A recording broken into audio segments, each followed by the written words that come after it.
सम्मानीय सभामुख महोदय, आज हामी जलस्रोत विधेयक 2081 माथिको छलफललाई केवल औपचारिक प्रक्रिया नबनाई संसदहरूको सदस्यहरूले उठाएको सशक्त सुझावहरूलाई प्रभावकारी ढङ्गले समेट्नु पर्ने हुन्छ, किनभने लोकतन्त्र विधायन प्रक्रियाको आत्मा नै बहस र समावेशी सुझावमा आधारित हुन्छ।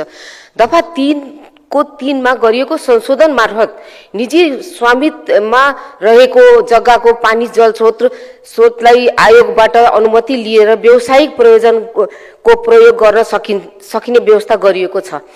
यो विधेयकले जल स्रोतको उपयोगमा निजी क्षेत्रलाई को पहुँचलाई अत्यन्तै सजिलो बनाएको छ। साझेदारी को नाममा निजीकरण र व्यवसायीकरणलाई खुला ढोका खोलिदिएको छ।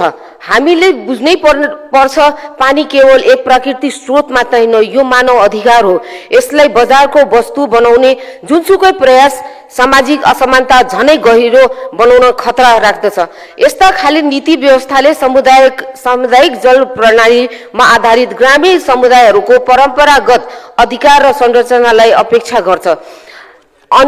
अनेकौं ठाउँमा स्रोतमा पहुँच वर्षौंदेखि स्थानीय स्तरमा सामूहिक प्रयासबाट व्यवस्थापन हुँदै आएको छ, जस्तै इनार, धारा, मुहानहरू। तर अब ती संरचना आयोगको अनुमति बिना अवैध मानिने अस्वस्थ सिर्जना हुनु अत्यन्त दुःखद हुनेछ।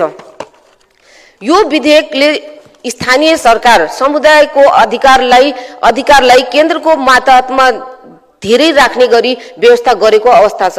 संघीय प्रणालीको आधारमा भनेकै स्थानीय प्रदेश तहको सशक्तिकरण हो। तर विधेयकमा निर्णय लिने अधिकार लगभग पूर्ण रूपले संघ र आयोगले राखेको छ।